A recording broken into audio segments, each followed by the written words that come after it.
Hey there, it's WheatDraws. Welcome to another video of me talking about the designs and insights of the chapter concepts that I work on. This time we're going over the Resident Evil video that I did in collaboration with RareThinks, and once again we're going to pause here on the credits because these people deserve to be credited. Of course, RareThinks, he's the guy who programs and codes this whole entire example here.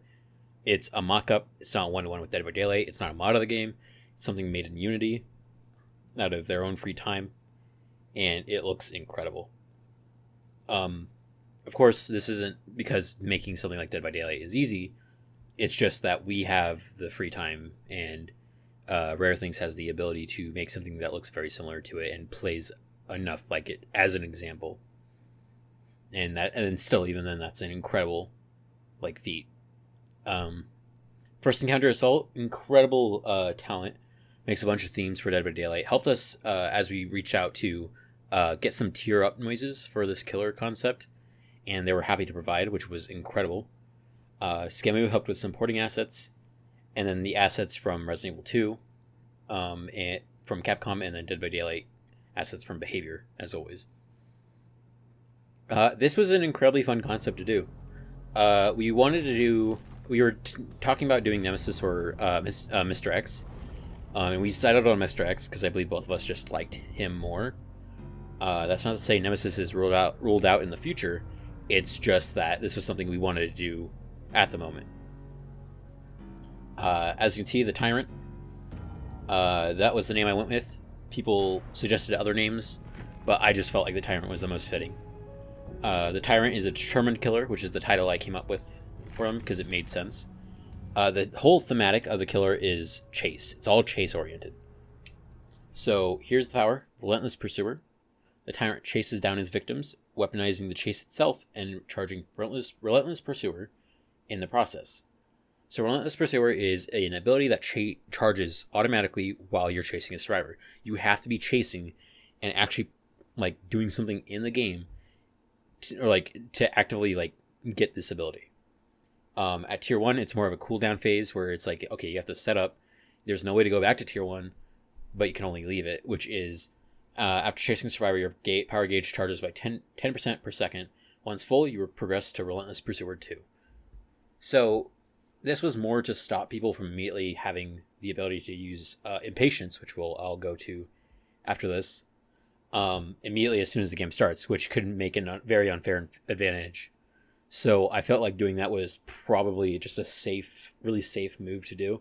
Plus it's 10 seconds of chase, which seems like a lot, and it is, but but realistically in that time you get one hit in, and you have that basically done. If not, then you're chasing long enough to get to tier 2. And you can pretend like you did that intentionally. Relentless Pursuer 2, while chasing survivor, it charges 6% per second, which is what it charges at tier 3 as well. Once full, you may press the active ability button to progress to tier 3. Now, you have to manually progress your tiers, because you have an optional ability at tier 2 and above, where you can hold the power button. You can press the power button, and you activate Impatience. Impatience depletes your power gauge at a rate of 5% per second. While active, your movement speed is increased by 10%, and your red stain is hidden. So as a killer who is 110% movement speed, you're slower than most, and that becomes a little more difficult. However, with Impatience, you move at 120, your red stain is hidden, and you basically can use that to your advantage if you're used to mind gaming as a killer, or walking backwards. And you use part of your power gauge that you've charged up with Impatience. So you can choose to progress to the next tier, or you can stay at tier 2 and only use Impatience, which is totally viable. You can totally do either one. When you do tier up, while you are chasing with, while you do have Impatience active, Relentless Pursuer cannot charge. So you can't slowly gain 1% each time. It's actually actively depleting your reserves. Relentless Pursuer 3, while chasing a survivor, your power gauge charges at 6% per second. Once full, you may press the active ability button to progress to Relentless Pursuer 4. Which we'll get to in a second. While in Relentless Pursuer 3 and above, you gain the ability to use Tyrant Impact while Impatience is active. So only while that ability you get in tier 2 is active, you can use Tyrant Impact, which is a special attack where you Press and hold the attack button to slow yourself severely instead of lunging, and then after 2 seconds of holding, you release your punch as a normal lunge, and it has an incredible knockback. What happens is when you hit a survivor, they instantly get knocked back 4 meters into any environment, similar to Blight Collision, Billy Collision, or Leatherface Collision, where if they hit something, they're stunned very briefly before they get to run away. And it makes you think about the environments that you're using, or like where to use it, or should you like get it prepared at their back, and then try to angle it so you can hit them into a wall or a corner or a pallet or a breakable wall. Because if you do hit them into a breakable wall or a pallet, it breaks that object. And initially, like, this was an idea where it was like, we want something that feels like Mr. X, something that where he's so destructive, just his hits are destructive. And I felt like if I just had him, he could just punch a pallet or punch a wall. Like, that's not really very Mr. X. Like, you want him to feel like he's like throwing himself at you in terms of sheer power. And so I felt like this was a good compromise. You have this special attack that like is a huge windup, but you're able to get it off like that, which is super cool. His special, yeah, and then it breaks instantly. His recovery time is 3 seconds, which is a normal attack cooldown. So there's no way to shorten that. Even if I had theoretical add-ons, I wouldn't shorten that because that's just too strong. Relentless Pursuer 4 is essentially his ultimate ability. This is something that you can choose to go to, but it will set you back drastically if you do not make the most of it. So Relentless Pursuer 4 makes it so that Impatience is always active, and the power gauge starts fully charged and immediately begins depleting at a rate of 4% per second. While it's active, while you're at Relentless Pursuer 4, you gain the following benefits. While chasing a survivor, your movement speed bonus is increased by 5%, so you move, instead of 120 during the duration, you move at 125%, 125% for the entirety while chasing in Tier 4. So you're just hauling ass the entire time. Tyrant Impact does not require you to hold the attack button, and it can be performed as a normal lunge. That's where it gets insane in terms of you're just able to knock people around. It makes chases incredibly short, it makes chases incredibly impactful, and you can use your environment more to your advantage. Depleting the power gauge completely, however, does reset you to Relentless Pursuer 2. The reason why it sets you back so far is because if at the rate you charge Tier 3 normally, it takes so little time to actually get back to Tier 4 again. And it's an incredibly powerful ability. You need to be, okay, I'm going to commit to this option. I think the entry level for this killer power is pretty low. However, the skill that you can make with it is pretty high in terms of how you use something like Tyrant Impact, or how clever you use Impatience, depending on your scenario, as well as your options to go to whichever tiers you want. Because, I mean, theoretically, you could also just go to Tier 4, use that, and sit at Tier 2 for the rest of the game, because like that one Tier 4 basically swung the game around in your favor. And I feel like that I definitely got that flavor down. At least me personally.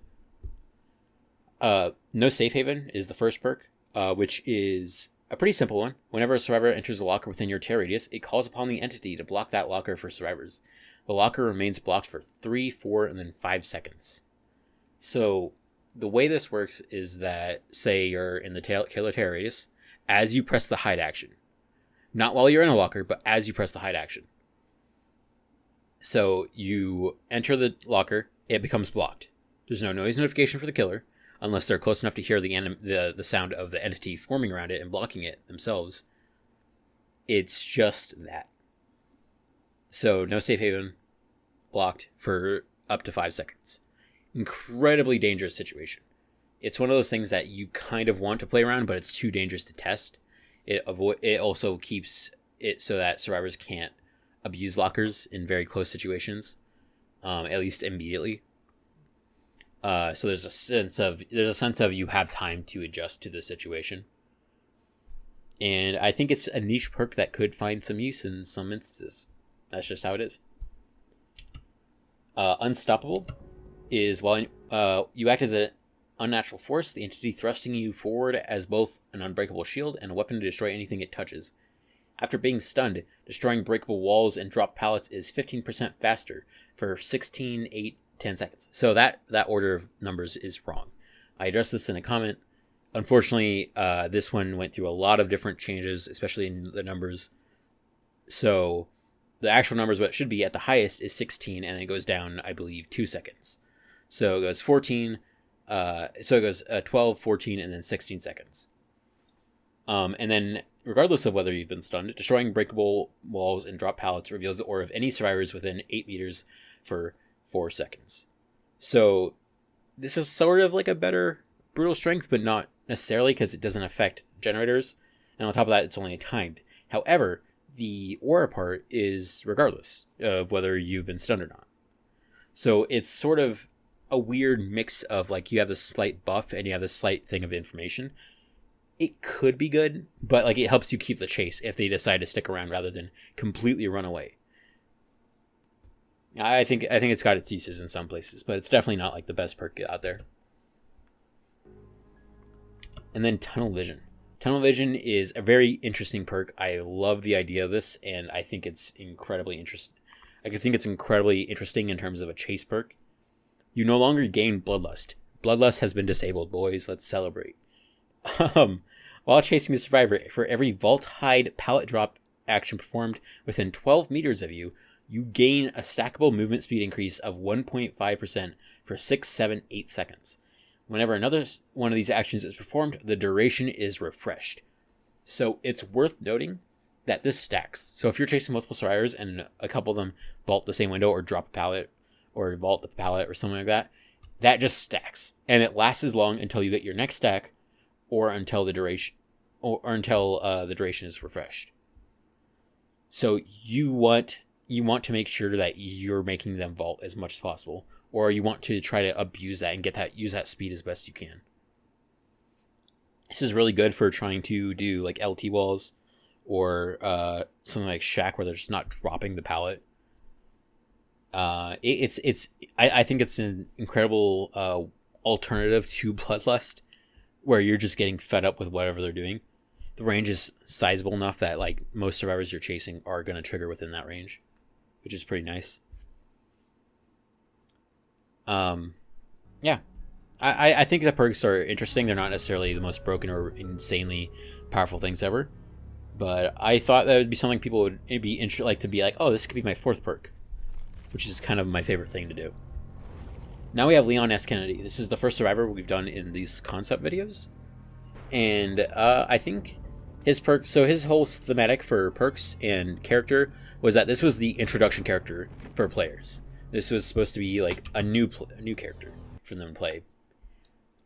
Difficulty easy because all of his perks are pretty simple for the most part, except for resourceful, which is the last one. However, the learning curve, or the way you can apply them at higher levels and with more time played in the game, they can become a little better if you know how to use them. So his first perk is Rookie Privilege. Rookie Privilege, after being injured by the killer, the duration of your post-hit movement speed bonus is extended by 1 second. Rookie Privilege has a cooldown of 80, 60, 40 seconds. So most new survivors will have that and be like, okay, I got away a little further, I guess, and not be totally aware of like how actually good it was. However, more familiar survivors with maps can realize that extra second can really buy them a lot of time, and also get them to another loop that they wouldn't have normally been able to get if they didn't have that extra second. Again, not as insane of a perk, however, but it does have its uses, especially against killers who don't have mobility powers, such as something like Trapper, if they're somehow not at like 6, say the best for last stacks, or someone like Plague, who like if they hit with range development, then you even go further away. Yeah. And then we have Survival Scenario, which is while you are uninjured within 6, 7, 8 meters of a generator, you leave no scratch marks. So even if you're high, so you have this sort of safe haven around a generator, as long as you're uninjured. Now, I've had people say that this is similar to Fixated, where they buffed it recently as of the recording of this video, where now Fixated, your movement speed while walking is the same, is buffed as well, instead of just while you're not injured. This was more precaution because I've had people say, well, what if they have like Iron Will or something, or they use that to like do certain tricks around certain generators around certain loops. And I thought, yeah, that's kind of weird. So I put that on as like a safety measure. However, I think either way it works. It works perfectly fine. I like the idea of it personally because it's a little safe haven. Resourceful. Resourceful is it's not a very beginner friendly perk. However, it can get pretty solid in the right hands or even the right group. So press the active ability button while near the remains of a broken pallet or breakable wall to salvage pieces of the remains. After salvaging 2 times, Resourceful becomes active. While Resourceful is active, press the active ability button while near a vault or location of a breakable wall while near the location of a breakable wall will apply a blockade to it, preventing players from performing vaulting actions or passing through it. Killers are able to break blockades as if it were a breakable wall. Setting up a blockade takes 5, 4, 3 seconds and deactivates Resourceful. Broken pallets and walls can only be salvaged once, clearing the wooden remains behind. Blockades cannot be salvaged. So this one's a lot more tricky just because of the fact that it blocks it for both players. However, there's a lot of places that when you really think about if I could just close that up, even if I just made them have to break it again, for either side, you could make some insane, like, completely like just like lockdown situations. I think it requires a lot more thought than just looking at it and be like, well, that's not good. However, again, it has to be something that's better. Like probably it's better used in practice rather than read on paper. So I still stand by the idea that this could be like an insanely good perk. Okay, so the gameplay portion, we didn't show off Impatience because one, it's not too terribly exciting, to be fair, and also we wanted to keep the video short, which is totally understandable. Here we have Mr. X with his fists up. Let it be known that if we had a third-person camera, I would have advocated for he doesn't have his fists up like that because it just looks kind of goofy. So the idea of playing as Mr. X is very goofy inherently. But playing against him would probably be a little more terrifying. Then here's this little flare that we added. He just teared up. So he can just walk straight through walls. So he's gaining his power as he's chasing, as you can see. His stun animation is a hat adjust because we felt that what would happen is people would ask. Well, I remember thinking people would want to knock his hat off, and we can't just like let them do that. So I thought it'd be a fun compromise to have him get stunned and just fix his hat back in place. So his power is almost tiered up to 4, or ready to tier up. He's at tier 3. He could use Impatience, but he's not going to. Again, because demonstration. However, Impatience isn't exactly the best to use against really simple AI.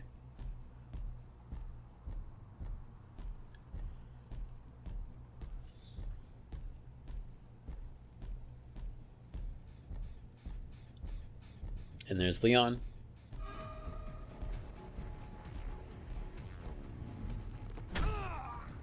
Okay, so Relentless Pursuer 4 is ready.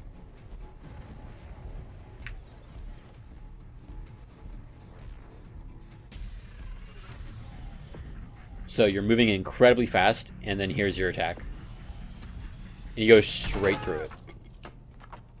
And you still have about half your charge left, too. And then Leon goes flying.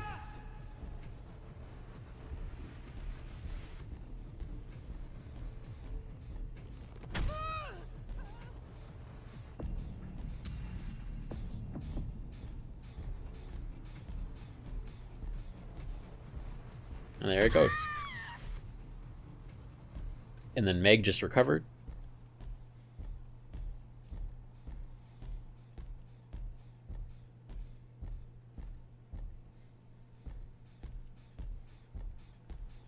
and you could hear the locker because she fast vaulted it, and then that's, you know, the entity blocks it. And here's Mr. X. I remember suggesting that because I thought it'd be a fun cut to the end part of the video. Then here's like the disclaimer and like all that. And then we decided that instead of uploading a separate teaser, what would be fun is to include a teaser for our next concept, which, if you're not aware, this is it at the very end. Watching the live chat reaction when we aired the video was insane. I thought it was incredibly fun to see people freak out about this. And then you hear the music. It's so good. I'm currently working on this, and I'm excited to share more with you when I'm able to. And I hope you guys enjoyed that. I hope this was some insights into my design process, or my thoughts behind some of these things. It's not exactly the most exciting concept. However, I think it was an incredible amount of fun that just like looking at it, it's like, oh, that seems like something I want to play, where I can just go and punch survivors for being little dicks. But yeah, thanks for watching. I appreciate it if you made it this far. If you would like to see more or have any ideas of what I should do, like such as talking about designs, or even just sort of help, like setting up sort of like, hey, here's how I do my icons type of thing, let me know. I'd love to hear from you guys, and I always appreciate it. Please consider following me on Twitter. I'm way more active on there, and if you're annoyed by my retweets, just turn them off. You can actually do that. You hit the 3 dots next to my name on my profile, and you'll just get the posts I post normally. I'm usually always posting some sort of joke or some sort of video, or even just stuff that I'm working on, or commissions, that sort of thing. But yeah, I hope you guys have a wonderful day. Thanks for hanging out.